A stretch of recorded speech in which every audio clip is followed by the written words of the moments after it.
작동하면 들어오시겠죠? 시간이 아직 안 됐구나.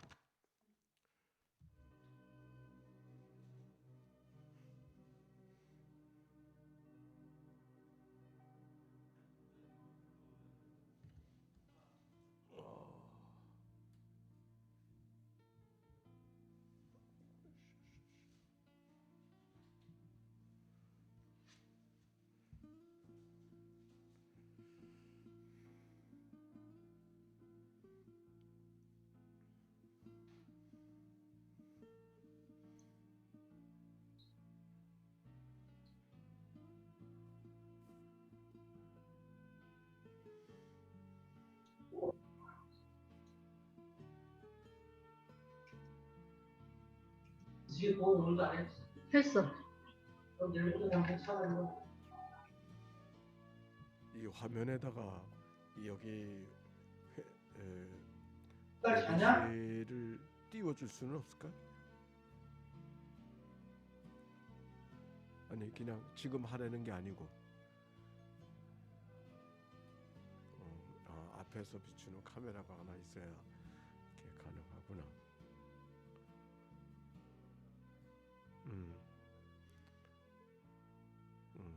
컨트롤러는 있잖아. 지난번에 산 건 어디 있어? 컨트롤 안 샀어요? 그때는 산다고 그런 것 같았는데.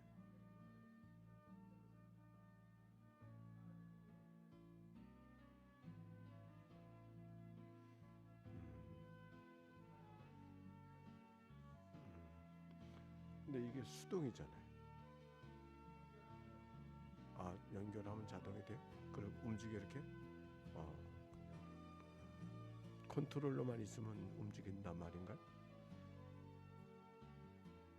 자동하는 건 또 다른 게 필요한 거 아니에요?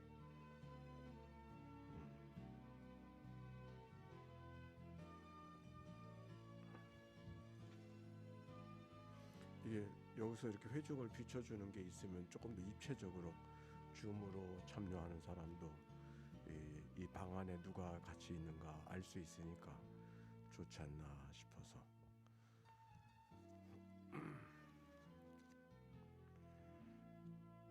자, 이제 시간 됐으니까 우리 성경 목록과 진행하도록 하겠습니다. 창세기 출애굽길의 위기. 창세기 출애굽길의 위기, 민수기 신명기 여호수아, 사사기 룻기 사무엘상하, 에랑기상하 역대상하, 에스라 느헤미야 에스더, 욥기 시편 잠언 전도서, 아가 이사야 에레미야 해가 에스겔, 다니엘 호세야 요엘, 아모스 오바다 요나미가, 나훔 하바국 스바냐, 학개 스가랴 말라, 마태 마가 누가 요한, 사도 로마 고린도전서 고린도후서 갈라디아서 예배소 필립보 골로새 데살로니가 전후서 디모데전서 디모데후서 디도 빌레몬 히브리 야고보 베드로 전후 요한 1, 3 유다 계시록 마지막 절 데살로니가 전후서 디모데전서 디모데후서 디도 빌레몬 히브리 야고보 베드로 전후 요한 1, 2, 3 유다 계시록. 오늘은 반장이 이 치과 수술이 있어서 오늘 모두 현장에 못 오셨어요. 우리 교무 담당하는 이소민 권사님 기도해 주시고 시작하겠습니다. 사랑과 은혜가 많으신 하나님 아버지 감사합니다. 주여. 늘 동행하여 주시는 하나님 은혜 가운데 오늘도 이렇게 성경 공부에 참여할 수 있도록 인도하여 주심에 감사를 드립니다. 아멘.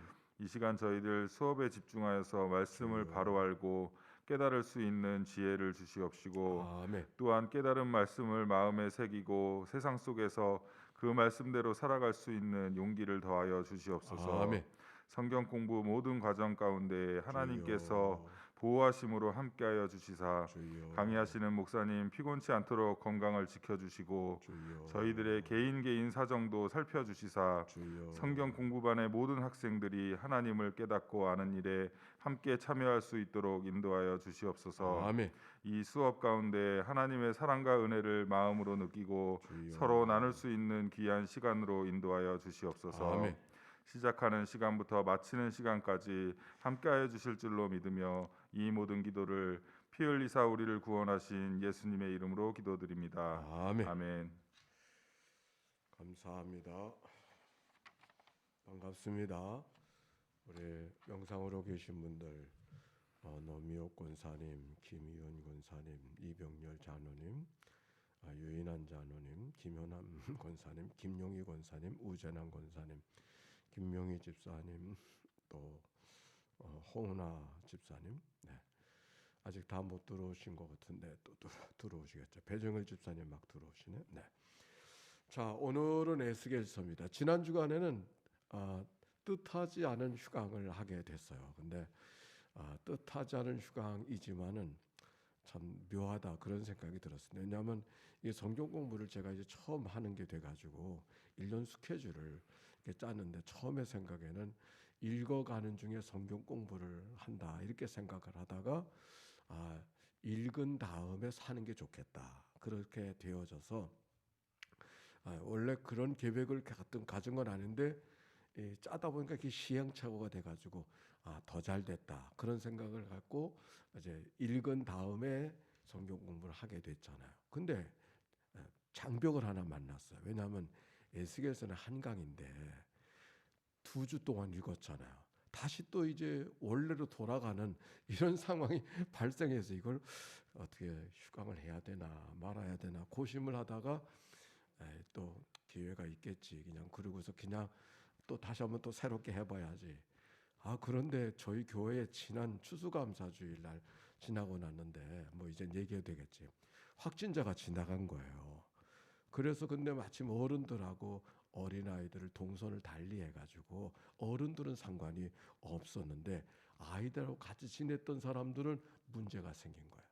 그래서 격리가 막 들어가고 이걸 광고도 못 하겠고 우리 목사님 부목사님 전도사님 우리 그쪽에서 같이 지니까 밀접 접촉자가 돼가지고서 나하고도 접촉이 안 되는 이런 상황이 발생되고 또 나도 또 조심스럽고 이러던 차에 한 주 휴강을 한 겁니다. 제가 내용을 설명을 못하고 그러다가 격리되어졌다 아이들하고 부모님이 격리되었다가 어제 다 이제 일주일 동안 격리돼서 아이들은 좋다고 난리예요. 격리되니까. 그런데 또 부모님들은 또 그것 때문에 보호자가 되어야 되니까 멀쩡했던 사람들이 또 보호자로 같이 격리가 되어야 되는 그런 상황도 발생했어요. 어저께까지 다 음성이 나왔는데 그러니까 2번째 나오는 거예요. 일주일 만에 그때 검사하고 또 한 번 검사하는 게 어저께 나왔는데 마지막 한 사람이 오늘 다 나와서 그렇게 모든 게 다 그냥 해프닝으로 지나가게 되어졌고 별일 없는 것처럼 다시 만날 수 있게 된 거 너무 감사합니다. 저 뒤에 영상을 덮고는 우리 여상철 전도사님이 아주 그 일을 민첩하게 얼마나 센스 있게 잘 다뤄갔는지 오히려 이 교회 때문에 생겨난 일인데 불평을 하지 아니하고 오히려 감사하고 더 좋은 은혜의 시간이 되어졌다고 하면서 좋은 시간을 아주 두고두고 기억할 만한 일들이 된 사건이 됐어요. 같이 수고하시고 협력해 주신 모든 분들께 감사를 드립니다. 자, 오늘 에스겔서를 가봅시다. 에스겔서 혹시 뭐 질문이나 있는지 모르겠어요. 근데 우리 성경 문답을 좀 하고 출발하도록 하겠습니다. 오늘은 교무 담당한 이소민 권사님이 담당을 해 주실 거예요. 자, 출발하시죠. 네, 41회차 성경 문답 퀴즈를 진행하겠습니다. 1번 심판이 예언된 족속이 아닌 것은 1번 암몬, 2번 모압, 3번 에돔, 4번 고려, 네, 이 중에 정답은 몇 번일까요? 4번이요. 네, 4번 고려입니다. 네, 고려는 우리나라 예전 이름이죠. 네, 2번 두로를 칠 왕은 1번 바벨론 왕, 2번 바사 왕, 3번 블레셋 왕, 4번 애굽 왕. 네, 몇 번일까요? 1번이요. 네, 1번 바벨론 왕. 네, 바벨론 왕 중에 느부갓네살 왕입니다. 네, 3번 다시스에 풍부했던 것은 1번 구리, 2번 목재, 3번 보화, 4번 무기.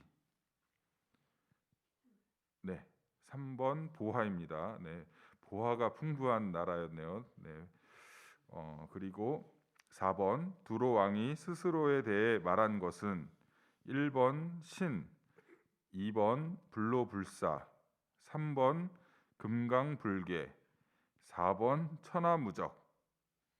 네, 정답은 1번 신이었습니다.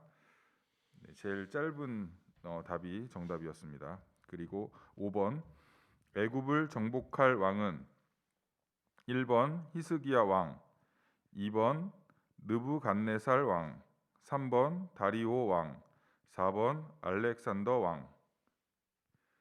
네, 정답은 2번입니다. 네, 아까 2번에서도 그 바벨론 왕이 어떤 왕이었냐? 느부갓네살 왕이었습니다. 그리고 6번 하나님이 애굽을 가리켜 말씀하신 것은 이렇게 질문인데요. 1번 상어, 2번 악어, 3번 하마, 4번 표범. 네, 정답은 네, 악어입니다. 네, 성경 말씀에서 사자인 줄 알았더니 악어였다 이렇게 표현이 되어 있습니다. 그리고 7번 하나님이 에스겔을 무엇으로 삼으셨나요? 1번 정탐꾼, 2번 모사꾼, 3번 파수꾼, 4번 나무꾼. 네, 정답을 계속 잘 맞춰주고 계신데요. 3번 파수꾼이 정답입니다. 그리고 8번 하나님이 제거하시려는 것은 1번 굳은 살, 2번 부드러운 마음, 3번 새 영, 4번 굳은 마음. 네, 정답은 4번이죠. 하나님이 제거하시는 거면 좋지 않은 것이겠죠. 네, 좋지 않은 것은 굳은 마음입니다. 그리고 9번 뼈들이 살아나게 된 것은 뼈들이 살아나서 된 것은 1번 큰 거인, 2번 큰 무덤, 3번 큰 군대, 4번 큰 동상. 네, 정답은 큰 군대, 3번 큰 군대입니다. 네, 그리고 10번 성전 문지방에서 나온 것은 1번 기름, 2번 쥐, 3번 물, 4번 불. 네, 정답은 3번 물입니다. 물이 문지방 밑에서 물이 나왔다 이렇게 1절에 나와 있습니다. 네, 이상으로 성경 문답 퀴즈를 마치겠습니다. 네, 감사합니다. 이 에스겔서는 문답지는 사실 두 개예요. 1장부터 24장까지 문답지가 있고 25장부터 48장까지 두 번째 문답지인데 한쪽만 했습니다. 자, 출발하도록 하죠. 에스겔서 하면은 뭐 기억나는 게 있잖아요. 에스겔서는 우리에게 무엇을 하게 될런지 한번 기대하면서 가도록 해보십시다. 내가 늘 항상 어려워하는 거는 이 준비하는데 시간을 꽤 쓰고 있거든요. 그 쓰다 보니까 많은 걸 너무 많은 얘기를 준비해 가지고서 그걸 또 짧은 시간 안에 하려니까 늘 이게 좀 쉽지 않은 일이 됩니다. 그 유혹을 늘 좀 이겨내야 되는데 오늘 어떻게 이겨낼런지 하여튼 가보십시다. 자, 개요 남한국 유다는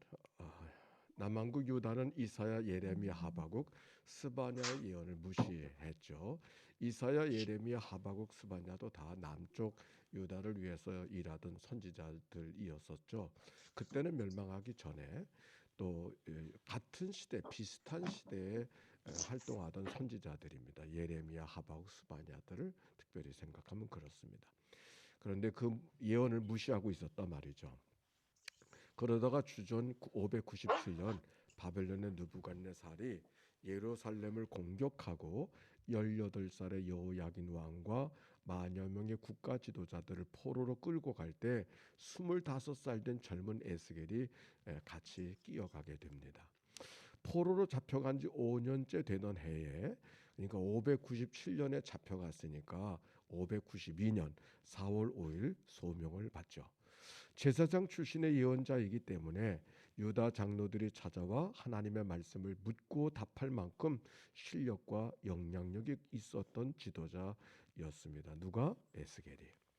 에스겔은 그발강가에 살았으며, 그발강가는 어딜까요? 바벨론에 있는 유프라테스 강의 한 지류 가운데 하나라고 그러죠. 그곳에서 하나님의 말씀을 연구하고 가르치고 전하고 예언하였습니다. 즉 에스겔은 유대 사람이긴 하지만 유대 나라에서 살지 아니하고 이미 바벨론에 포로로 잡혀갔기 때문에 포로로 잡혀간 백성들에게 예언하던 사람이었다, 그 말입니다. 유명한 에스겔 37장 마른 뼈 이야기는 이스라엘 민족의 죽음과 멸망으로부터 새 이스라엘로 다시 태어나는 하나님의 구원을 비유로 표현하는 핵심적인 메시지다. 에스겔서 잘 몰라도 48장씩이나 되잖아요. 잘 몰라도 마른 뼈 이야기만 알면은 그 에스겔서는 다 아는다, 핵심적인 메시지를 안다, 이렇게 생각하면 됩니다. 그런데 사실은 요나 이야기하면 뭐가 생각나요? 고레베가 생각나죠. 근데 그 고레베는 요나의 메시지 핵심이 아닙니다. 근데 에스겔서의 마른 뼈는 에스겔서의 예언의 핵심적인 메시지가 거기 있다고 하는 것을 우리가 기억하면 되겠습니다. 주요 내용 세 가지. 이스라엘의 최후 멸망. 왜 최후 멸망이라 그러냐면 이제 설명을 하겠지만 이스라엘이 바벨론에게 공격을 3번 받아요. 그래서 3번 받아 3번 다 사람들을 포로로 잡아가요. 그 첫 번째가 주전 605년. 그때는 다니엘을 잡아가. 요즘에 다니엘서 읽어. 더 일찍 잡혀간 거예요. 그 다음에 에스겔이 잡혀가는데 그때가 주전 597년. 그러다가 마지막에 다시 한번 멸망을 당하는데 그때가 587년, 586년이라고도 하고, 그때는 완전히 멸망을 당하는데, 지금 에스겔은 먼저 포로로 잡혀가서 나라는 아직 망하지 않았어. 그런데 이 나라가 곧 멸망할 거라고 하는 경고와 예언의 메시지를 담아서 하고 있는 이야기가 바로 이거 얘기하는 거예요. 예루살렘의 최후 멸망을 경고하고 있었다. 예루살렘의 멸망만이 아니고 이방 나라들의 멸망도 예언하고 있었다. 그러나 에스겔서는 멸망으로 끝나지 아니하고 다시 회복하는 역사, 새 성전이 회복되어지고 새로운 이스라엘 민족이 회복되어지는 환상을 그에게 보여주는 이야기가 에스겔서다라고 하는 말씀입니다. 에스겔서 쉽죠? 다 끝났어 이제. 이거 가지고 얘기하는 거예요. 네. 사실 에스겔서가 쉽지 않잖아요. 뭐 여러 가지 상징들, 환상들 많이 있는데 거기 너무 매일 필요가 없어요. 너무 매일 필요가 없고, 에스겔서가 어떤 책인가, 어디서 어떤 목적으로 기록되어졌는가, 큰 틀에서 문맥을 보면 에스겔서를 읽혀지는 거죠. 근데 이 문맥을 보지 않고 자구에 들어가서 상징적인 사건, 어떤 그것들만 붙들려 가면은 좀 머리가 복잡해지고 이단도 나올 수 있고 그렇습니다. 네. 자, 시대적 배경을 좀 보겠어요. 이게 그 시대 속에 있는 것을 이야기하는데 보세요. 유다와 이스라엘 그 주변 나라들이 있지요. 그리고 아수르란 나라, 그리고 바벨론이란 나라가 있어요. 지금 저 바벨론, 거기가 갈대아 지역인데 바로 그곳에 지금 에스겔이 포로로 가 있는 거예요. 지금 아수르란 나라 이름은 꼬딕으로 되어졌어. 이거는 지도가 조금 앞에 얘기고, 바벨론을 꼬딕으로 하고 아수르는 없어졌을 때를 말하는 것이니까 생각을 좀 바꿔서 더 해석하면서 그렇게 지도를 보시면 좋겠어요. 그리고 그 옆에 저 위에는 메대가 있고 아래는 엘람이 있죠. 요즘에 다니엘서 읽어가는데 이 지도 보면 그 다니엘서가 잘 읽혀집니다. 바벨론에 갔다가 메데가 다스리는 다리오 왕의 신하가 됐다가 다시 페르시아의 왕의 신하가 되잖아요. 참 다니엘은 특별한 사람이었어요. 자, 아직은 다니엘까지는 안 갔습니다. 이제 에스겔서 계속 가는데 에스겔 있었을 때 이스라엘 백성들 주변에 여러 나라들의 이름들을 여러분 관심하고 보시면 되겠습니다.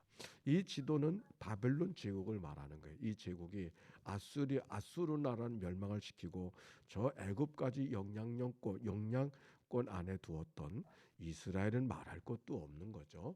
그런 큰 대제국을 만든 때를 이야기하고 있습니다. 이 바벨론 제국이 오래 지속되진 않았어요.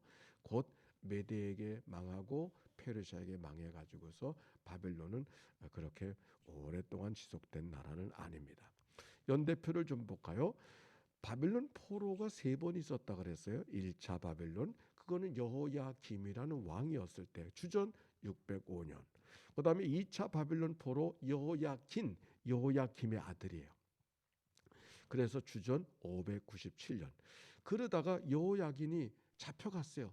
왕이 된 지 100일 만에. 왕이 된 지 100일 만에 잡혀갔어요. 그래가지고서는 시드기야라는 왕이 그 자기 작은 아버지인데 시드기야가 왕이 된 거죠. 여호야김의 동생이 되는 거죠. 그러니까 왕이 됐다가 10년 동안 다스리다가 11년이 내내 이렇게 11년 동안 다스리다가 그 나라가 바빌론에게 완전히 멸망을 당하고 왕은 얼마나 처절하게 그 왕의 아들들이 있었는데 왕의 아들들이 시드기야 아들들이 왕이 보는 데서 다 죽임을 당해요. 아주 처절하죠. 그리고 시드기야 눈이 뽑혀가지고서 잡혀가는 그런 장면이 있어요. 아주 비참한 말로를 보게 되면서 유다가 완전히 멸망하고 성전도 없어져 버린 그런 때를 만나게 된. 그러다가 539년 예레미야가 예언했을 때 70년 만에 돌아온다 그랬잖아요. 근데 여기 보면은 멸망이 587년에 했는데 그 바벨론이라는 나라가 어느 나라에게 멸망을 당하냐면 페르시아에게 멸망을 당해요. 그래서 페르시아에 멸망했던 그 페르시아의 왕이 누구냐? 고레스라는 왕이죠. 우리의 역사 쪽에서 보면 키루스라고 하는 왕인데 그 고레스라는 왕을 통해서 다시 이민 정책을 바꿔서 포로로 잡아갔던 백성들 다시 고향으로 돌려보내게 되는 것이죠. 근데 마지막 멸망한 시간으로부터 해방된 시간까지는 70년이 안 되지만 그 전에 이미 포로로 잡혀간 사람도 있고 그리고 해방이 됐다 할지라도 해방됐다고 칙령이 나타나서 그 다음날 다 떠난 게 아니거든요. 어떻게 보면 에스더 같은 사람들은 더 거기에 머물러 있고 다니엘도 마찬가지고 그러니까 70년이라고 하는 언어에 너무 문자적으로는 매이지 않아도 좋겠다 하는 말씀을 더불어 드립니다. 자, 시대적 배경을 조금 더 자세하게 설명을 하면 주전 597년 바벨론 왕 느부갓네살이 예루살렘을 침략해서 16살 된 어린 왕 여호야긴과 1만여 명의 지도자들을 포로로 잡아갔어요. 일반적인 사람은 데려가지 않았을 거예요. 다 똘똘하고 영향력이 있는 사람들 인질처럼 끌고 간 거죠. 그래야 통치가 되니까. 그렇지 않겠습니까? 쓸만한 사람을 데려간 거예요. 포로로 잡혀간 사람들 속에 누가 있다 그랬어요? 에스겔이 있었어요. 근데 에스겔은 원래 제사장 출신이란 말이에요. 제사장 집안 출신이에요. 그들 앞에 펼쳐진 신 바벨론 왕국, 그 바벨론이라는 나라가 얼마나 거대한 문명을 갖고 있었는 왜? 바벨론은 지금 처음 나타난 나라가 아니고 옛날 구바벨론이 있다 그랬잖아요. 구바벨론. 그 우리가 아브람 시대 문명을 배울 때 그 바벨탑 사건, 지구라트의 사건, 그게 바로 그 시대에 있었 그 문명을 이어가는 사람들이 바로 이 사람들이란 말이죠. 그래서 이름을 가리켜 신바벨론이라고 이름을 하고 있는 겁니다. 그 바벨론의 문명권에 가니까 거대한 문명, 화려한 건축, 세계적 무역이 왕성한 초강대국을 경험하게 되는 게 눈이 뒤집혀졌을 거예요. 거대한 종교 왕국 바벨론의 으뜸신이었던 마두기 지상에 좌정하는 지구라트라고 하는 그런 신전도 있는 예루살렘 성과는 비교도 할 수 없는 아주 대단한 성이 거기 있었고 대단한 제단이 거기 있었던 거예요. 여기 마두기라는 사람이 있는데 이건 신의 이름이에요. 이스라엘 백성들은 여호와 하나님을 최고의 신으로 섬기고 그렇게 살지만 가나안 사람들, 그 레반토 지역이라는데 그 가나안 사람들에게는 바알이 주신이란 말이에요. 근데 애굽에서는 또 주신이 누구냐면 아몬이라고 해요. 아몬이라는 신이 태양신을 태양신이 그 아몬이라는 신을 주신으로 섬기고, 그것처럼 바벨론의 주신이 누구냐? 마둑이었다. 천상의 신, 태양의 신, 모든 신들 중에 신, 그게 바벨론의 신들이 마둑이었었는데, 그 마둑을 제사하는 자리가 지구라트라고 높은 지역이 있었습니다. 그저 그런 것들이 그 땅에서 보니까 예루살렘 성전에 가봐도 성전이 그렇게 자그마하거든요. 사실은 예루살렘 성전이 우리 예배당만 하다 그러지 않았습니까? 예배당보다도 작아요, 사실은 예루살렘 성전은. 그런데 그 거대한 신전들은 뭐 비교도 할 수 없을 만큼 그 큰 것이니까 아마 그곳에 가서 이스라엘 백성들이 포로로 잡혀가 있을 때 얼마나 주눅이 들었겠습니까? 이제 그런 것을 우리가 배경으로 좀 생각해야 된다 하는 얘기입니다. 포로가 된 유대 백성들은 야훼 하나님 여호와 하나님에 대해서 의심을 가지기 시작했어. 왜? 하나님은 예루살렘에만 계시다고 믿었기 때문에. 그런데 자기들이 하나님이 계시다고 생각하는 예루살렘을 떠나서 지금 바벨론에 가고 싶어 간 것이 아니라 붙잡혀 간 거 아니에요. 즉 하나님이 붙들어 주셔야 되는데 하나님 도와주시지 않은 거야. 근데 어쨌든지 그곳에 가서 보니까 하나님 생각도 나는데 하나님은 힘이 별로 없는 하나님이 된 거야. 신뢰할 만한 하나님이 아닌 거야. 그러니 얼마나 백성들의 마음속에 이런 염려 탄식이 있었겠습니까? 성경에 보니까 바벨 포로들은 정체성 위기를 절감하면서 슬픈 노래를 부르는데, 그 노래 불렀던 노래 가운데 하나가 유명한 시편 137편에 있는 노래예요. 거기 이런 거 있잖아요.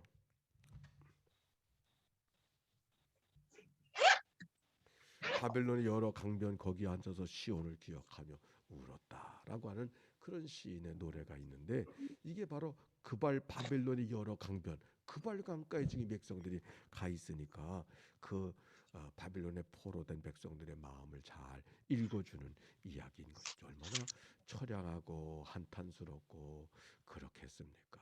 하나님도 떠나. 마치 그거는 어린아이들이 늘 부모 품에 있다가 남의 집에 가서 잘 때 얼마나 밤이 되면 무서워가지고 어쩔 줄 몰라 하는 그런 어린아이들의 모습을 연상해 보면 지금 바빌론을 포로 잡혀간 백성들의 모습이 바로 그런 모습이에요. 바로 그때 그 바빌론의 포로 잡혀간 사람들 가운데 누가 있었다 그랬어요? 에스겔이 있었던 거예요. 근데 바로 그때 하나님께서 에스겔을 부르시는 거예요. 근데 어떻게 부르시는가? 부르시는 장면의 이야기가 성경 속에 오늘 에스겔서에 있는 거 찾아봅시다. 에스겔서 1장 1절과 2절의 말씀 한번 읽어볼까요? 같이. 자, 시작.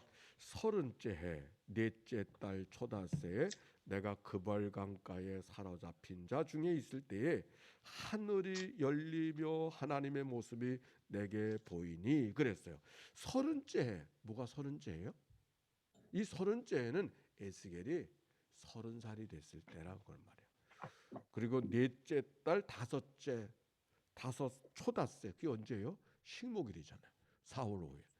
근데 식목일인 건 아무 상관없을 거예요. 근데 어쨌든 30살. 근데 왜 30살이냐면 이스라엘 백성들이 제사장들이 가운데 젊은 사람은 안 되거든요. 우리가 교회도 장로님 세울 때 장로님 세는 연령이 있어요. 옛날에는 25살만 넘으면 장로를 세웠어요. 그래서 옛날에 그래서는 그때 젊은 장로님들이 계셨거든요. 지금은 그렇지 않아요. 우리 한자노님 아버지 몇 세에 장로님 되셨어요? 34. 그러니까 지금은 그 아버지는 장로 안 돼. 지금은 34은 장로가 안 된다고. 근데 예전에 그런 적이 있었어요. 옛날에. 그래서 일찍 20대 때 장로가 되신 분들도 계셔. 평생 장로로 섬기는 사람도 있죠. 목사도 나이가 제한이 있어요. 너무 어리면 10대 때는 목사가 안 되어요. 그리고 대학 나오고 대학원 나온 다음에 그 연령 때, 그래서 군대 가는 사람들은 일찍 안수를 주기 때문에 나이가 어려서 안수를 못 받는 그런 경우도 있었어요. 어쨌든지 제사장의 나이가 제사장 노릇을 역할을 하려면 나이가 30이 되었어야 되거든. 그러니까 예레미야를 에스겔을 선지자로 부르실 때 30째 되던 해라고 하는 것은 그런 의미가 있는 거예요. 공적인 자리에서 그가 역할을 하나님을 대신해서 하기 위해서는 적어도 30살이 되어서 되는데 바로 그때 하나님이 에스겔을 부르시는 것이죠. 그리고 거기 보니까 3절에 보니까 이런 말이 있잖아요. 갈대아 땅 그발 강가에서 여호와의 말씀이 부시의 아들 제사장 나 에스겔에게 특별히 임하고 여호와의 권능이 내 위에 임하니라 그랬어요. 이 1장에서 그래서 에스겔이 환상을 보는 장면이 나와요. 내 얼굴을 갖고 있는 사자 얼굴 같기도 하고 독수리 얼굴 같기도 하고 표범 얼굴 같기도 하고 사람 얼굴 같기도 하고 아니 표범 얼굴은 없구나. 소의 얼굴 같기도 하고 사람 얼굴 같기도 하는 그런 내 얼굴을 갖고 있는 생물의 모습이 환상으로 지켜지는데 그게 뭔가 그게 중요한 것이 아니라 더 중요한 것은 뭐냐면 하나님께서 에스겔에게 하나님을 체험하게 하는 거예요. 지금 하나님이 계신가 안 계신가 지금 에스겔은 그러고 있었을 거예요. 왜냐하면 예루살렘에 계시는 하나님이잖아. 그런데 예수님을 떠났고 더군다나 거기서 자기를 지켜줘야 될 하나님이 자기를 지켜주지 않았어. 그러니까 하나님이 정말 계신 건가 안 계신 건가 에스겔 그런 생각 틀림없이 했을 거야.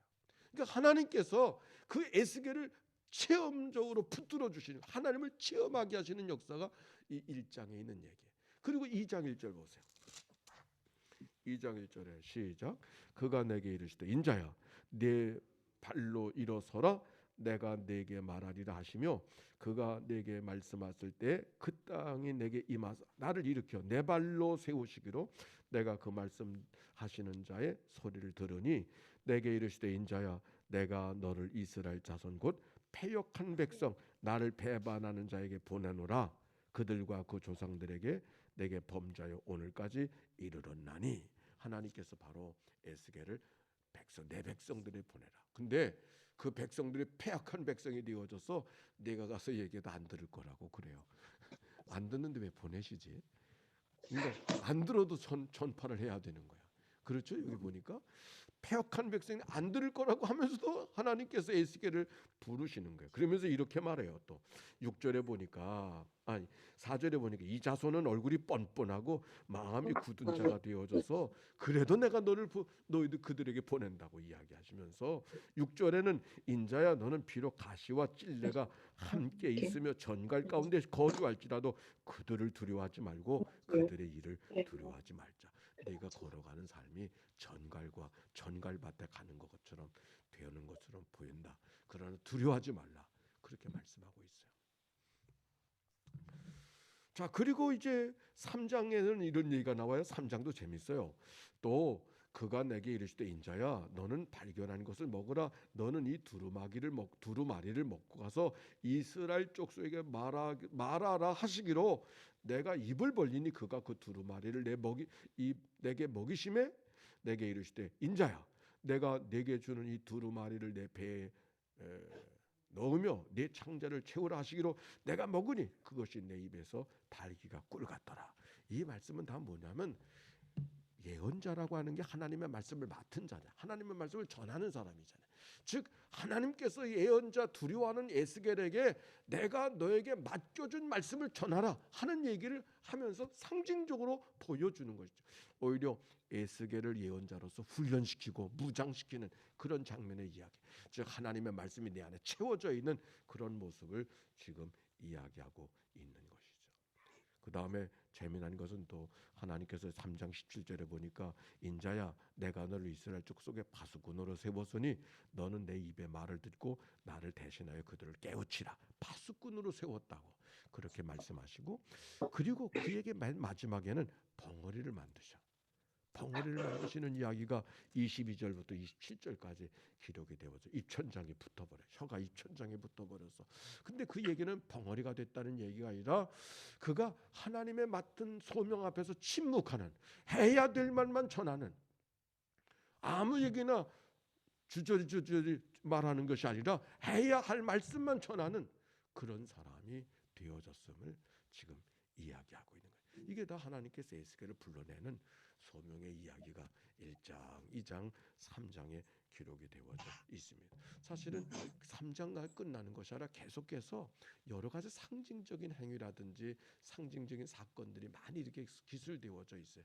다 이것은 이 에스겔을 통하여 전하여지는 메시지를 다 의미하고 있는데 그 구절구절에 대해서는 너무 그렇게 붙잡혀 가지 않아도 돼요. 왜냐하면 하나님께서 포로된 백성들에게 새로운, 즉 에스겔처럼 하나님이 계신가, 하나님에 대한 신뢰가 흔들리고 있던 그 백성들에게 무엇을 하기 위해서? 소망과 용기를 주기 위해서 그들을 전하는 메시지가 바로 에스겔의 메시지다 하는 것을 우리가 기억하면, 이런 큰 문맥에서 말씀을 에스겔을 찾아가면 좋겠습니다. 에스겔이 이렇게 부르심을 받았는데 여러분이 하나님 앞에 부르심을 받은 장면은 어떤 부르심이 있었을까요? 어떤 부르심? 하나님께서 나를 집사로 부르시고, 하나님께서 나를 권사로 부르시고, 하나님이 나를 장로로 부르시고, 하나님이 나를 목사로 부르신 그런 부르심에 대한 경험, 또 하나님을 체험하는 그런 경험 없습니까? 그런 경험. 이건 에스겔에 대한 얘기만이 아니라 다 누구나 이 땅에 살아가는 사람들이 이런 체험을 통해서, 이런 어떤 동기를 통해서 하나님이 나를 쓰시려고 하시는구나, 이런 생각을 하게 되지 않습니까?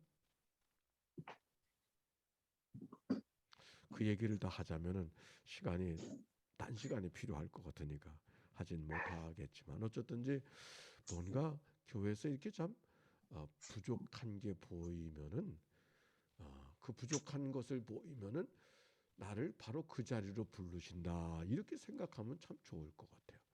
부족한 것은 아무나 보이지가 않아요. 이러면 이 방 안에 거미줄이 어디가 있나? 거미줄이 누구에게나 보이지 않아요. 근데 어떤 사람에게 그 거미줄이 잘 보여. 그렇죠? 사람들의 그 관심사에 따라 다르거든. 그러니까 보이는 사람이 그거를 치우라고 하나님이 부르시는 거 아닌가요? 우리가 그렇게 생각하면 좋을 것 같아요. 자, 에스겔의 활동을 보면 포로가 된 동족들에게 위로와 소망을 전해주고, 예루살렘에 남은 동족들에게 바벨론의 마지막 침략, 즉 예루살렘이 아직 멸망하지 않았다 그랬어요. 이제 그러나 멸망하게 될 거라는 경고를 에스겔이 하고 있는 거죠. 근데 에스겔의 위침은 어느 날 환상 속에 하나님이 예루살렘 성이 망하는 것만 보여주지 않냐고 또 다른 메시지를 보여주는데, 에스겔 한 25년 동안 역할을 하는 것 같아요. 근데 그 나중에 가서는 그 망했던 이스라엘이 다시 회복되어지는 말씀을 환상 속에 보는 거예요. 그걸 또 전하는 거죠. 그래서 에스겔서는 모두 48장이 되어지지만은 두 종류로 나눠져 있습니다. 1장부터 24장까지고 25장부터 마지막 장까지, 이렇게 두 종류로 나눠졌어. 근데 그걸 어떻게 나눠지느냐면, 이 에스겔이, 잘 들으세요. 이것만 좀 정리해 보세요. 에스겔이 나라가 멸망하기 전에 이미 포로로 잡혀갔잖아요. 포로로 잡혀간 주전 597년부터 갔다가 5년 후에 소명을 받았으니까 주전 592년에 소명을 받았어요. 그때로부터 멸망할 때까지의 이야기가, 예언의 메시지가 1장부터 24장까지 말씀이에요. 그리고 25장부터는 예루살렘이 멸망한다 했던 그 멸망이 실제로 이루어져서 그 다음에 오히려 그들을 회복하는 이야기에 대한 예언의 말씀이 25장부터 마지막 장까지 있는 말씀, 이게 두 종류로 나눠져 있는 거예요. 지금 에스겔이 여기 지금 아래 하단부에서 얘기하는 어느 날 환상 속에 하나님이 예루살렘의 새 성전, 새로운 이스라엘을 세우실 것을 소망의 약속으로 외치고 있다 하는 얘기는 지금 그 얘기를 전하고 있는 겁니다. 바로 이 새로운 이스라엘의 회복이 에스겔 예언의 핵심이라고 하는 말씀 우리가 기억하면 좋겠어요. 자, 이제 이게 지구라트예요. 갈대아 우르의 지구라트. 얼마나 거대합니까? 사람이 조만한데 지금. 네. 이거는 예루살렘은 다윗성, 비교가 안 돼. 이건 시골집 같고, 지구라트는 대단한 건축물을 보여주지 않습니까? 근데 이 건축물이 그 시대에 시작된 건축물에 그 옛날에 만들었던 건축물이니까 그냥 가면 압도가 되고 마는 거죠. 에스겔 선지자의 그림이라고 합니다. 에스겔의 환상 장면. 네. 이제 말씀으로 들어가겠습니다. 에스겔을 괴롭게 했던 소식은 주전 597년 제2차 바빌론 포로시 예루살렘에 남아있던 유다 백성들, 하나님께서 내리신 징계의 의미를 깨닫지 못한 채 여전히 죄 가운데 있고, 오히려 아버지가 신포도들을 먹어서 아들의 이가 시다한다. 즉 이건 속담의 이야기인데, 즉 자기들이 잘못 없다라고 하는 이야기를 하면서 오히려 하나님을 자조적으로 이야기하는 사람들이 그 시대 사람이었다. 즉 핑계가 되고 변명만 하고 있다, 그 말입니다. 징계를 받아야 될 이유가 죄 때문인데 그것을 그들이 잘 인정하지 않고 살았습니다.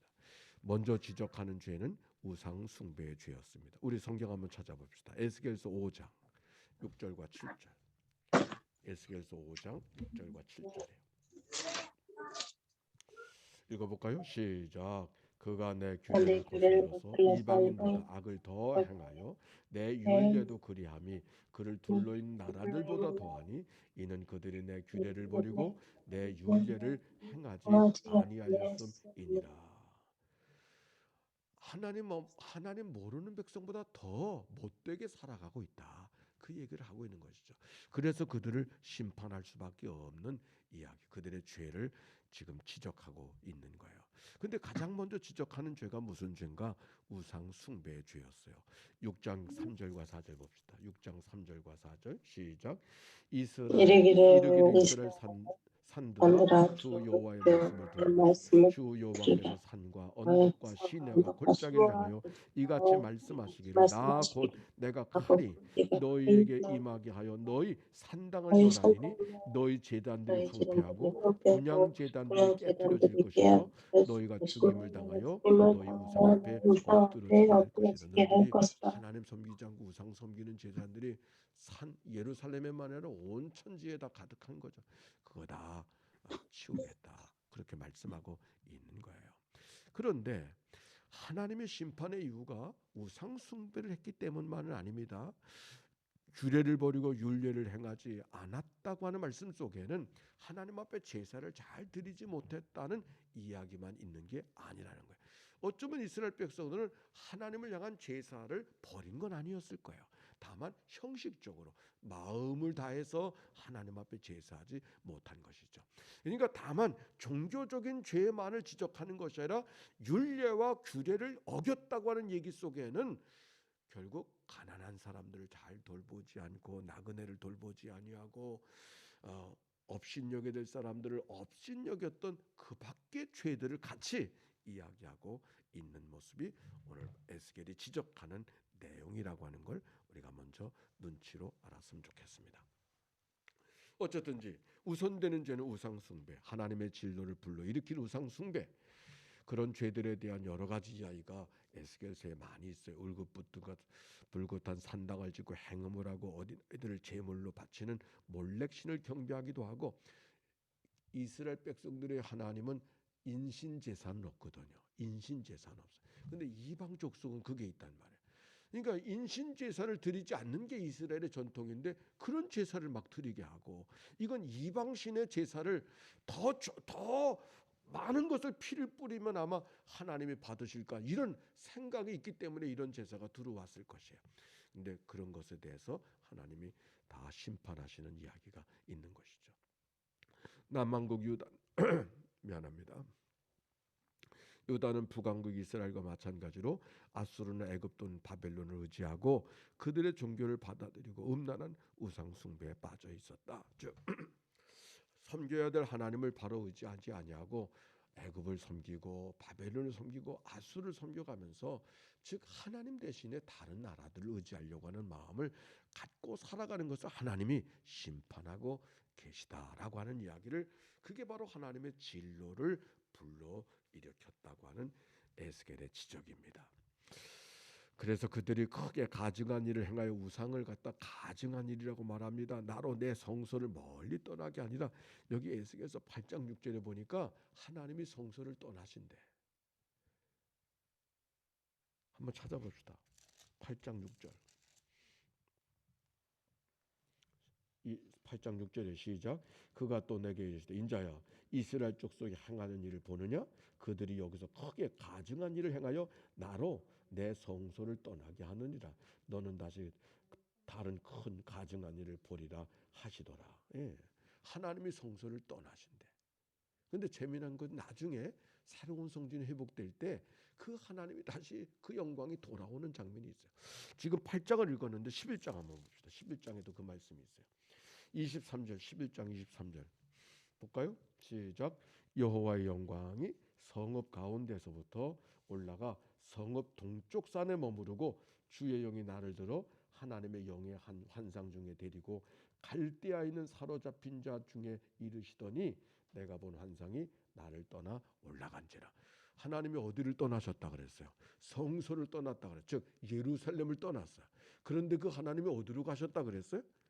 갈대아로 간다 그랬잖아요. 갈대아는 어디예요? 바벨론 땅이잖아요. 포로 잡혀간 백성들. 그 백성들이 그곳에 가 살 때 하나님을 떠나 있다고 생각했는데 예루살렘에 있는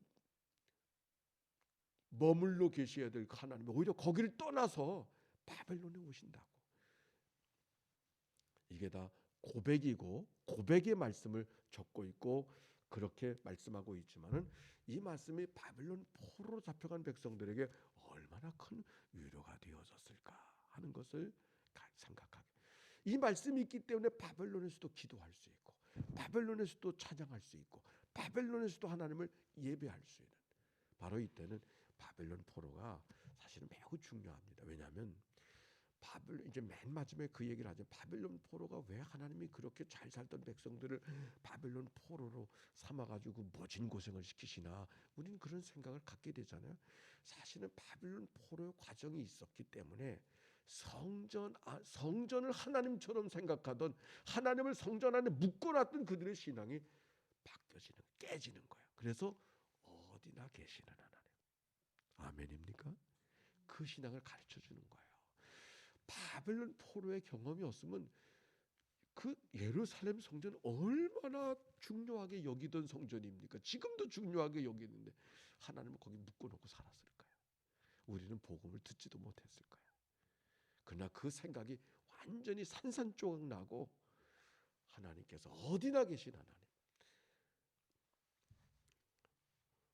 정말 복음이 들어올 수 있는 통로가 된 거잖아요. 복음이 들어오는. 그 역사가 없으면 아마 지금도 피해 제사를 드려야 되는 일들이 계속 반복되어야 되지 않았을까요? 그러니까 바벨론 포로의 사건은 매우 그렇게 중요한 겁니다. 지난번에 이미 얘기했어요. 이스라엘 백성들이 가나안 땅에 그렇게도 이겨보려고 했던 것이 했지만 이기지 못한 게 바알의 문화라고. 근데 그 바알의 문화를 언제 떨궈내는가? 바벨론 포로 때 떨궈내는 거예요. 이게 바벨론 포로의 역사는 매우 중요합니다. 자, 이제 그 일을 향해서 가는데 예루살렘 상황이 어떠한가?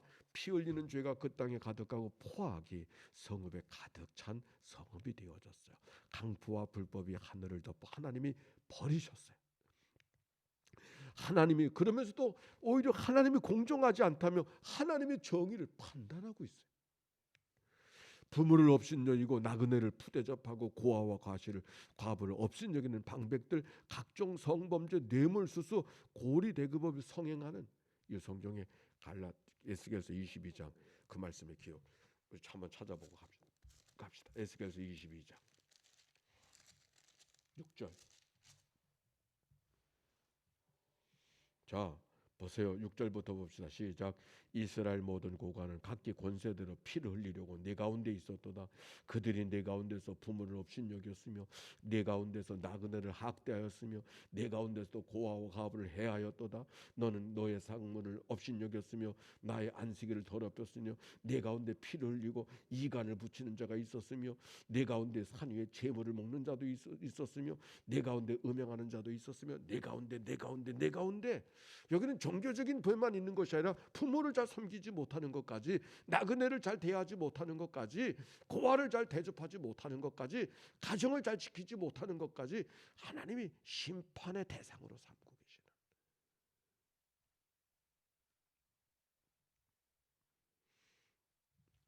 예루살렘에서 그들이 살아가던 삶의 모습, 즉 지금 바벨론 포로로 잡혀온 백성들은 어쩌다 우리는 이렇게 포로로 잡혀와서 이 고생을 하는가 이런 생각 갖고 있는데, 너희들 그렇게 생각하지 마라. 저 백성들 아주 못되게 살아서 하나님이 곧 심판하시고 어떻게 사는지 아니? 지금 얘기하는 거예요. 그래서 하나님의 심판을 받을 수밖에 없는 그들의 형편을 이야기하면서 그들도 망하게 될 거라고. 그러니까 포로로 잡혀간 이 한 시간 한 시간 하루하루를 귀하게 여기고, 하나님께서 이 고난 속에 무엇을 말씀하시는가 마음을 열고 귀를 열고 하나님 앞에 살아가야 된다고, 그 얘기를 지금 하고 있는 것이죠. 선지자들과 제사장들은 하나님의 법을 멸시하고 온갖 탐욕과 강포에 사로잡혀 있었습니다. 그 예루살렘을 향한 하나님의 심판이 예고가 되고 있었습니다. 24장 전에 아직 예루살렘 성이 망하지 않았어요. 예루살렘 지배계층과 선지자들은 재물과 탐욕으로 가득하고 제사장들은 하나님의 성물을 더럽히고 있었습니다. 네가 나를 잊었고 또 나를 내 등 뒤에 버렸은즉 너는 내 음란과 내 음행의 죄를 담당할지어다. 하나님께서 그들에게 에스겔을 통해서 이야기하는 거예요. 여기 음란이라고 하는 말은 하나님을 섬기면서도 다른 우상에 기웃거리는 것을 음란한 이야기라고 하고 있는 것이죠. 근데 이 말씀 속에 계속 반복되어지는, 에스겔서를 통해 반복되어지는 말씀이 있어요. 어디서는 찾아볼 수 있지만 제일 앞에 찾아볼 수 있는 말씀이 에스겔서 6장 7절이에요. 한번 봅시다. 에스겔서 6장 7절.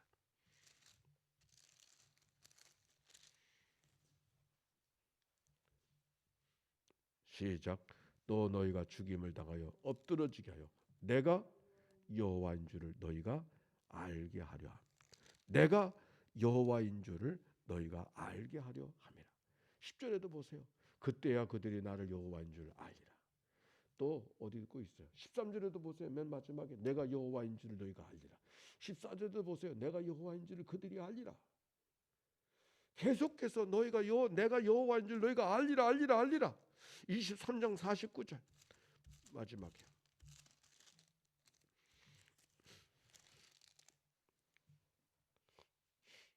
시작.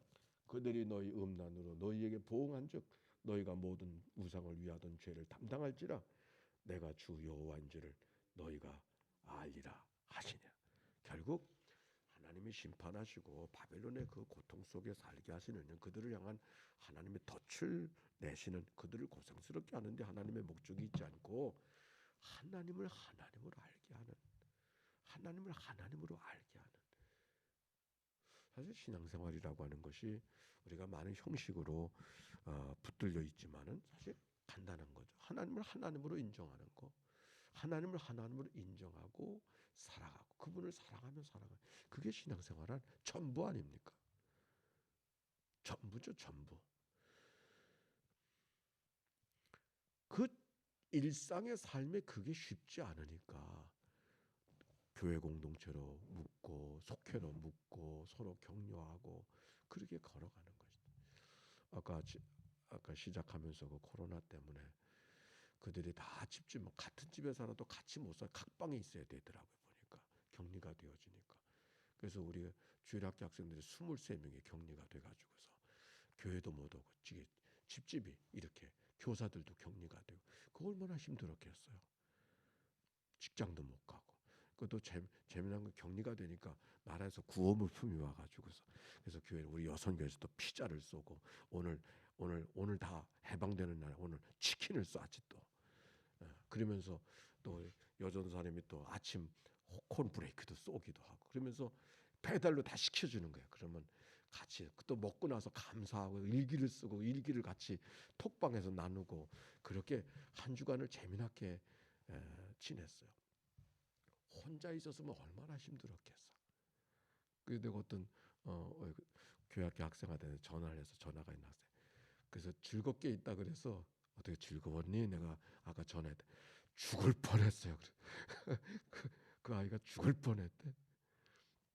그러니까 재미있게 있는 것 같아도 재밌는 게 아니지. 이제 오늘 12시에 나왔거든. 12시 되자마자 튀어나왔대. 그 얘기를 하면서 우리가 서로 격려하고 살아가는 게 얼마나 소중한가.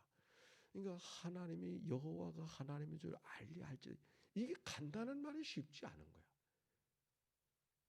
그러니까 우리가 서로 격려하고 성경 공부도 하고 말씀을 대하고 이렇게 살아가고 있는 거예요. 성경 속에 요 에스겔서 요 말씀이 똑같은 말이 65번이고 문맥사고 통하는 말 80번이나 기록되어져요. 구구절절히 기록되어져요. 에스겔의 예언과 하나님의 예언의 성취, 갈대아인들을 불러 성읍들을 사막으로 만들고 유다 백성을 살육하고 그들의 벗은 몸을 드러내게 할 것이라고. 갈대아인들 즉 이스라엘 백성들을 누구를 통해서? 갈대아 사람들을 통해서 심판하실 거라고. 갈대아 사람들을 통해서 도구로 삼아서 그들을 다루실 것이라고 이야기하고 있는 거죠. 바벨론의 공격으로 백성들의 3분의 1은 칼로, 3분의 1은 기근과 전염병으로, 3분의 1은 흩어져 포로가 되어지는 백성들이 되게 할 거라고 하나님의 심판의 이야기를 적고 있습니다. 그리고 하나님은 하나님의 심판을 여러 가지 상징적인 몸짓으로 보여주는 이야기가 있어서 에스겔서는 환상도 많지만 이 행위예술이라 그래야 될까? 그 에스겔의 몸짓을 통해서 하나님이 뭘 말씀하시는가를 체험하는 그런 이야기가 1, 2, 3장 지나고 나면 계속해서 그 얘기가 반복되어지는 것을 보게 되는데, 아까 말씀드린 대로 그 상징적인 행위가 무엇을 뜻할까 너무 거기 매일 필요 없다는 거예요. 에스겔서의 메시지는 그런 체험을 통해서 에스겔을 붙들어주고 에스겔과 같이 포로 생활 속에 하나님에 대한 신뢰가 흔들리는 그들에게 하나님에 대한 신뢰와 꿈과 소망과 용기를 주던 말씀이 에스겔서라고 하는 것을 잊지 않는다면 우리가 에스겔에 대한 이야기를 잘 이해할 수가 있는 거예요. 그러면 에스겔이 복잡한 게 아니라 아주 단순한 이야기가 되는 것입니다. 그래서 3장에는 결박받는 이야기, 토판 음식 이야기, 머리털 깎는 이야기, 수염 깎는 이야기, 행장 이사 가는 이야기, 가마솥 끓는 가마솥의 이야기, 이것이 다 여러 가지 상징적인 의미를 갖고 있지만은 중요한 것은 바벨론의 포로 잡혀간 백성들에게 용기와 소망을 주려고 하는 에스겔을 향한 메시지였다고 하는 것을 잊지 말고 성경을 보면 좋겠습니다. 바벨론은 에스겔은 포로였지만 예루살렘을 향한 애정 어린 충고와 예언들이 에스겔서의 말씀을 통해서 쭉 이어가고 있습니다. 자, 이제 두 번째 얘기로 가서 이제 보십시다. 에스겔의 예언의 말씀은 25장 이후는 간단해요.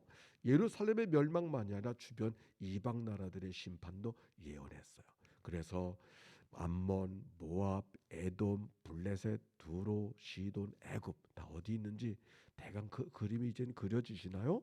네, 암몬, 모압, 에돔, 블레셋, 두로, 시돈. 두로, 시돈은 지중해 쪽에 있는 페니키아 문명의 발상지가 두로와 시돈입니다. 애굽은 뭐 잘 이해할 수가 있고, 유다 백성들에게 먼 친척의 나라인 암몬과 에돔은 형제 나라 유다가 침공을 당할 때 속으로 즐거워한 죄로, 방관하던 죄로 심판을 받게 될 것이라고 예언하고 있습니다.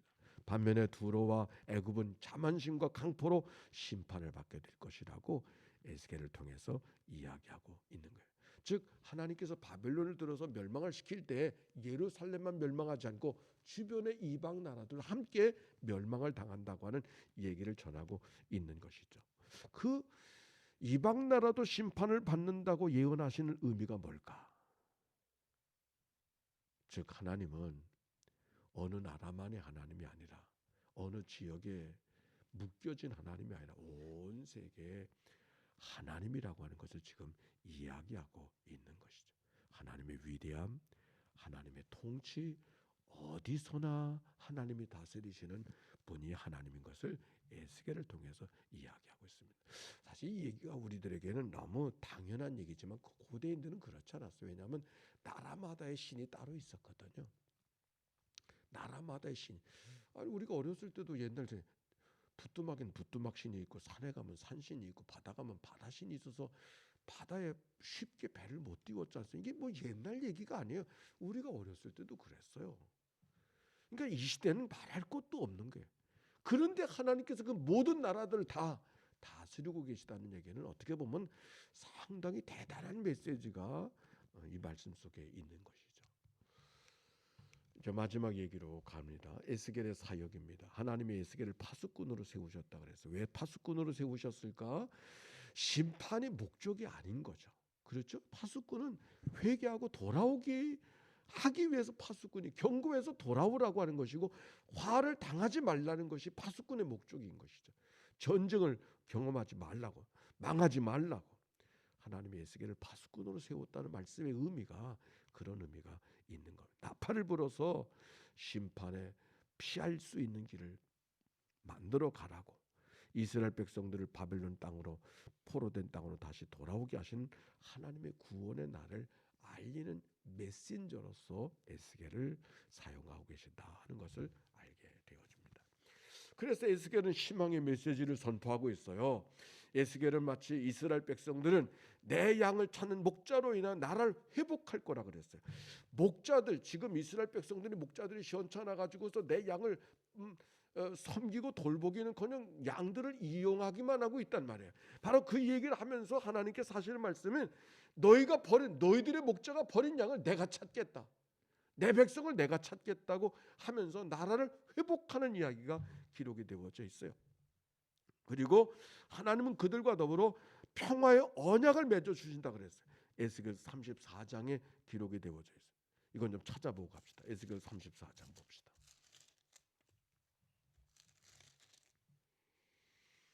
34장 23절 볼까요?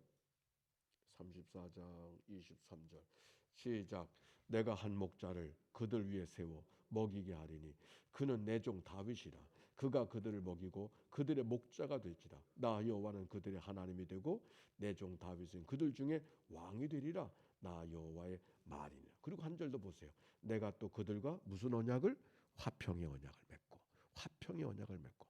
즉 여기 한 목자를 세웠는데 다윗의 자손으로 오는 목자, 이거는 예수 그리스도를 우리에게 암시해 주는 그런 말씀인 거죠. 그렇죠? 다시 찾는 백성들은 누가 찾으시겠는가? 내가 세운 한 목자, 그 다윗, 새로운 다윗, 바로 그것을 지금 이야기하고 평화의 언약을 맺어 주실 거라고 이야기하고 있어요. 그러면서 하는 얘기가, 새 성경을 찾아봅시다. 이 에스겔서 36장 26절부터 시작. 또 새 영을 너희 속에 두고 새 마음을 너희에게 주되 너희 육신에서 굳은 마음을 제거하고 부드러운 마음을 줄 것이며 또 내 영을 너희 속에 두어 너희로 내 율례를 향하게 하리니 너희가 내 규례를 지켜 행할지라. 한 절 더. 내가 너희 조상들에게 준 땅에서 너희가 거주하면서 내 백성이 되고 나는 너희 하나님이 되리. 여기서 우리가 주목해야 될 것은 내 영을 너희 속에 둔다는 말씀도 귀중하지만 사실은 내 영을 너희 속에 두는 목적이 뭐냐?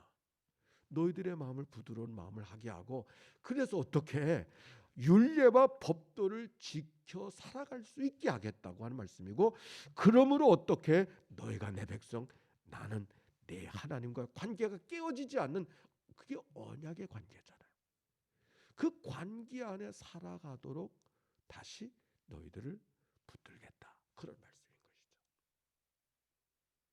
이게 에스겔을 통하여서 주는 메시지예요. 바로 이 얘기를 한 다음에 마른 땅의 사건이 나오는, 마른 뼈의 사건이, 환상이 보여지는 거예요.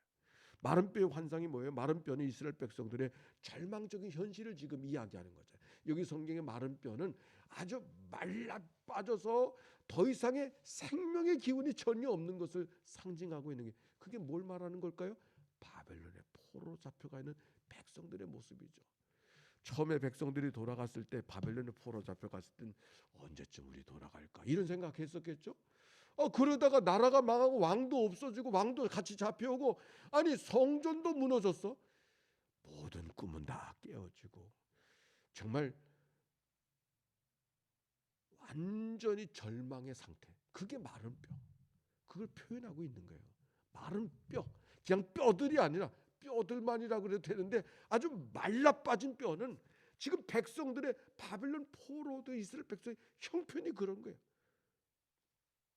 왕이 있어야 가서 뭐 돌아가든지 말든지 하지. 거기 이민족이 들어와서 사는데 어찌할 줄 모르는 상황이 그들의 모습이에요. 절망적 현실을 말해요. 그런데 그 뼈들이 연결되고 힘줄이 생겨나고 살이 오르고 가죽이 덮이고 생기가 들어가 살아나서 큰 군대가 된 것은 무엇을 의미한다고요? 이스라엘 민족이 회복되는 것을 말하는 거죠. 보세요. 그런데 여기서 이스라엘 민족이 회복되는 것을 말하는데 진정한 회복이 무엇인가를 성경이 말하고 있어요. 거기 보면 34장 거기 뭐 이런 말씀이 있어요. 37장에 보십시다. 37장이 마른 뼈에 대한 얘기가 있잖아요. 16절. 37장 16절에요. 시작. 인자야 너는 막대기 하나를 가져다가 그 위에 유다와 그적 이스라엘 자손이라고 쓰고 또 다른 막대기 하나를 가지고 그 위에 에브라임의 막대기 곧 요셉과 그 짝 이스라엘을 족속이라 쓰고 그 막대기를 서로 합하여 하나가 되게 하라. 내 손에서 둘이 하나가 되리라. 이게 무슨 얘기예요? 막대기 둘을 붙들고서 하나는 북쪽으로 쓰고 하나는 에브라임이라 써라. 에브라임은 북쪽을 말하는 거고 유다는 남쪽을 말하는 거예요. 즉 이스라엘 백성들이 통일국가였다가 두 나라로 갈라졌잖아요. 그 두 나라로 서로 치고받고 싸우는 거예요. 근데 너희들이 다시 이스라엘 민족이 됐을 땐 치고받고 싸우는 그 민족이 아니라 하나가 되어지는 통일국가를 이야기하고 있는 거죠. 하나님께서 진정한 회복, 새로운 이스라엘 모습은 회복된 자의 모습, 회복한 통일국가가 되어지는 그 모습을 환상을 통해서 보여주고 있는 거예요. 그런데 이스라엘 회복의 이야기를 지나가면서 31장 마른 뼈의 이야기와 더불어서 두 막대기가 하나가 연합되어 환상을 보여줬잖아요. 근데 그 다음에 또 하나의 사건이 나타나요. 그게 뭐냐면 38장에 썼잖아요. 마곡과 곡의 이야기. 마곡이라는 것은 지역을 말하는 것이고 곡은 그 마곡의 왕을 말하는데, 즉 이스라엘 백성들이 그 고향 땅으로 돌아오려고 하는데 북쪽으로부터 군대가 내려와 가지고서 그 일들을 방해하는 거예요. 근데 그 방해하는 일을 하나님이 해결해 주시는 이야기가 38장에 기록이 되어져 있어요. 이게 무엇을 의미할까요? 이건 중요한 의미가 있어요. 아까 한 목자를 세워서 이스라엘 백성을 회복한다는 이야기를 했잖아요.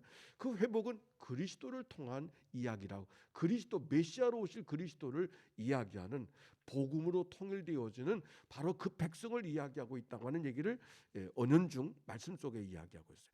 여기 마곡과 곡에 대한 이야기는 그 그리스도의 왕국으로 이루어지는 마지막 심판에 대한, 마지막 심판의 마지막 대적에 대한 이야기를 지금 암시적으로 말씀하고 있는. 그래서 요한계시록에서 이 글자를 따서 마곡과 곡을 조금 다르게 거기는 되어져 있지만은 그렇게 표현이 되어져 있는 것은 그런 의미가 있다고 하는 것을 우리가 기억하면 좋겠습니다.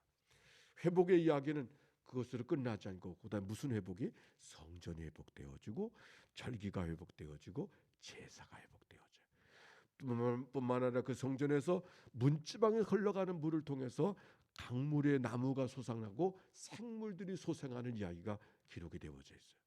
에스겔서 47장의 이야기죠. 좀 읽어볼까요? 47장.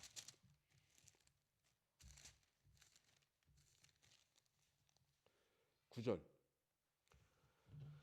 자, 6절부터 읽읍시다. 6절부터 47장 6절이에요. 시작. 그가 내게 이르시되 인자야 내가 이것을 보았느냐 하시고 나를 인도하여 강가로 돌아가기로 하시기로 내가 돌아가니 강 좌우편에 나무가 심히 많은 터라. 그가 내게 이르시되 이 물이 동쪽으로 향하여 흘러 아라바로 내려가서 바다에 이르리라. 이 흘러간 내린 물로 이 바다의 물이 되살아나리라. 이 강물이 흐르는 곳에 번성하는 모든 생물이 살고 또 고기가 심히 많으리니 이 물이 흘러 들어가므로 바닷물이 되살아나겠고 이 강이 이르는 각처에 모든 것이 살 것이며 또 이 강가에 어부가 살 것이며 엔게디에서부터 에네글라임까지 금을 치는 곳이 될 것이라. 그 고기가 각기 종류를 따라 큰 바다의 고기같이 심히 많으려니와. 이 12절 각 강 좌우가에는 각종 먹을 과실나무가 자라서 그 잎이 시들지 아니하며 열매가 끊어지지 아니하고 달마다 새로운 열매를 맺으리니 그 물이 성소를 통하여 나옵니다. 그 열매를 먹을 만하고 그 잎사귀는 약재료가 되리라. 이거는 치료에 대한 얘기예요. 열매는 번성한다는 것을 이야기하지만 잎사귀는 약치료에, 즉 하나님의 성전에서 흘러가는 그 강물이 세상을 부욕케 하고 세상을 복되게 하고 세상을 생명의 세상으로 바꿔가는 역사를 상징적으로 지금 보여주고 있는 것이죠. 여기 예루살렘의 문지방이라. 근데 묘하게도 예루살렘에서 바로 밑에 기온샘이 있어요. 기온샘. 성전 바로 밑에서 기온샘이 그 물이 흘러가 가지고서 그 엔게디까지 흘러나가는 그런 모습을 지금 상징적으로 보여주고 있어요. 여기 아라바라고 하는 바다는 사해 바다 그쪽을 이야기하고 있는 거예요. 죽은 바다. 근데 죽은 바다가 살아나는 역사가 어디서? 성전 문지방에 흘러가는 물을 통해서 이루어지고 있음을 지금 이야기하고 있는 거예요. 거기 그러면서 또 한 가지 땅의 공정한 분배. 에스겔서가 여기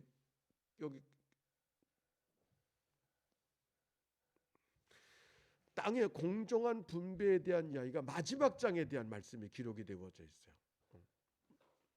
공정한 분배에 대한 이야기. 결국 그러고 보니까 세 가지 회복에 대한 이야기가 오늘 성경에 기록이 되어져 있는 거예요. 그렇죠? 세 가지 회복. 무슨 회복? 마른 뼈가 회복되어지고 성전이 회복되어지고 땅이 공정하게 분배가 되어지는 이야기. 에스겔서가 마지막 이야기가 땅의 분배에 대한 이야기예요. 땅의 분배. 그들이 땅을 버리고 가나안 땅에 저 바벨론 포로 잡혀왔잖아요. 다시 돌아가서 땅을 분배받는다. 근데 이 세 가지 회복의 이야기가 뭘 생각나게 해요? 창세기 생각나게 하잖아요. 아브라함과 맺었던 약속, 땅, 민족, 그리고 복의 근원. 기억나시죠? 하늘의 별과 같이 땅의 모래와 같이 내 자손이 번성하게 할 것이라. 내가 이룬 내가 땅을 주겠다고. 그리고 너를 복의 근원으로 삼으시겠다. 이게 아브라함과 맺었던 약속이고 그랬잖아요. 바로 오늘 에스겔을 통하여서 회복되는 이야기는 그 세 가지예요. 생기를 되찾아 큰 군대를 이룬 마른 뼈는 민족이 회복되어지는 것이고 땅의 공정한 분배 그리고 새 성전과 절기 그리고 그 성전 문지방에 흘러가는 물을 통해서 온 나무가 되살아나고 물고기가 되살아나고 죽은 바가 다 되살아나는 이야기 속에서 온 세상이 성전을 통해서 다윗을 통해서 교회를 통해서 복을 받게 되어지는 생명의 세상을 만들게 되어질 것이라고 하는 이야기를 지금 하고 있는 것이죠. 에스겔서 제일 마지막 말씀이 뭔지 아세요? 에스겔서 48장 35절. 48장 35절의 말씀. 읽어봅시다. 시작. 그 사방의 합변은 18,000척이라. 그날 후로는 그 성읍의 이름을 여호와 삼마라 하리라.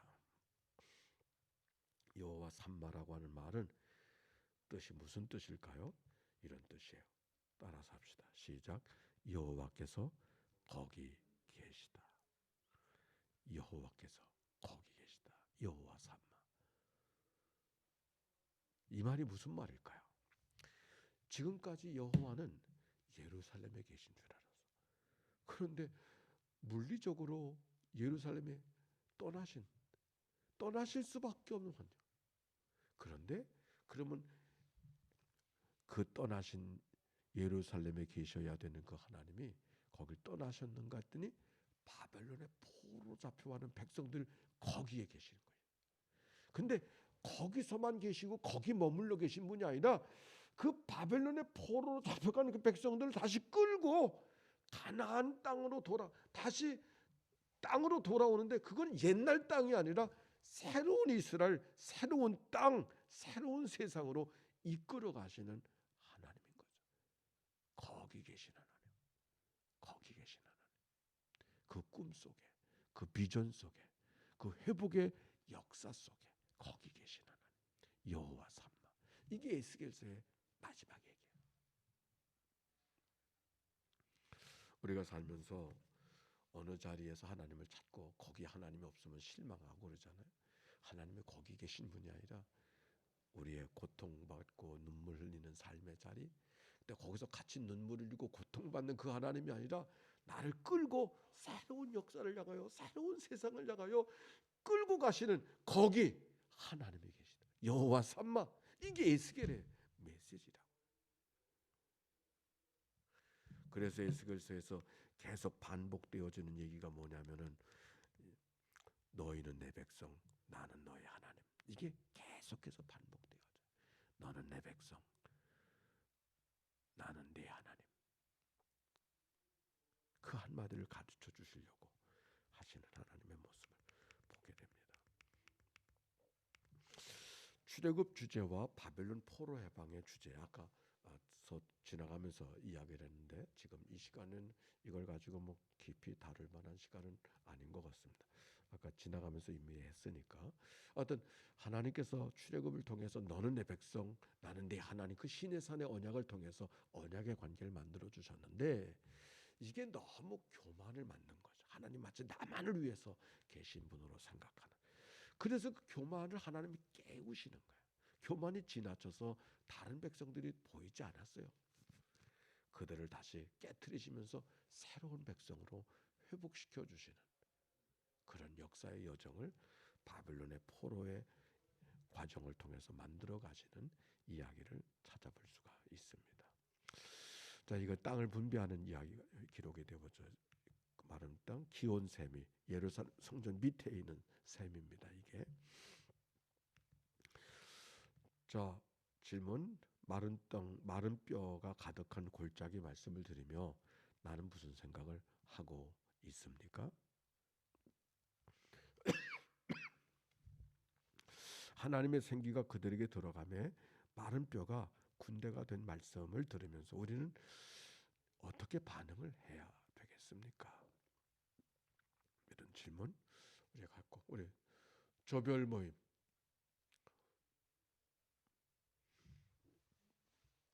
들어가서 같이 나누도록 그렇게 하십시다. 공부하는데 갑자기 손님이 오셔가지고 중간에 좀 어수선했습니다. 갑자기 들이닥치셔가지고.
어디로 가야 돼 이제?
네.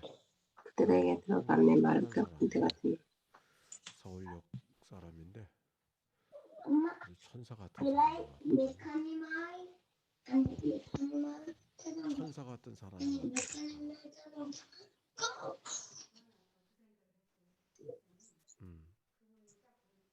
네. 네. 내가 지금 있었던 얘기 조금 잠깐 할까요? 어디서 왔냐 했더니 서울역에서 왔대. 내가 서울역을 왔다 갔다 했기 때문에 서울역을 잘 알거든요. 그래서 어디서 잤냐 했더니 일본 출구에서 잔다고. 그래서 따스한 체온돌 아느냐 그랬더니 안다고. 그래서 여러 가지 얘기하다가 하여튼 뭐가 필요하냐 그랬더니 지금 아무것도 필요 없고 그냥 물 한 잔 달라고. 술도 안 먹고 담배도 안 핀다고. 그래서 서울역 가야 되는데 물 한 잔 달라고 그러더라고. 그래서 물 한 잔 갖다 주고 뭐 잠자는 데를 요청하는 것도 아니고 그냥 물 한 잔 다 문이 닫혀 있어가지고 물 한 잔 먹을 데가 없어서 그냥 들어왔다고. 그래서 제가 저희 가가 냉장고에서 모르게 주전부리 할 게 있어요. 지금 몇 가지 지난번에 어디 갔는데 한 봉다리 누가 주신 게 있어. 그 남은 게 있어서 그걸 가방에 있길래 갖다 주고 그랬더니 오히려 감격해가지고 나보고 앉으래. 자기 기도해달라. 그래서 하여튼 근데 내가 성경 공부 중이라 지금 다르게 할 수가 없다고 빨리 가시라고 그랬더니 좀 서울역으로 지금 가는 것 같아요. 그러니까 우리가 선입관을 갖고 만날 필요 없는 것 같아요. 그러니까 그런 사람도 있는 거죠. 자기는 홍석신이라고 이러면 고향이 부산이고 그렇다고 그러면서 그래서 언제만 또 오라 그랬더니 오긴 뭘 또 오느냐고 천국에서 만나자고 그랬더니 또 오라 그랬더니 그분이 그래 하늘나라에서 만나죠 뭐 그러더라고. 그래서 세례 받았느냐 그랬더니 세례 안 받았대. 아니 세례도 안 받고 어떻게 천국 가느냐고 내가 그랬더니 그런가요? 그러면서 또 자, 오늘 주제 마른 뼈가 가득한 말씀. 혹시 질문이나 같이 나누고 싶은 말씀이 있으시면 좀 나누시죠.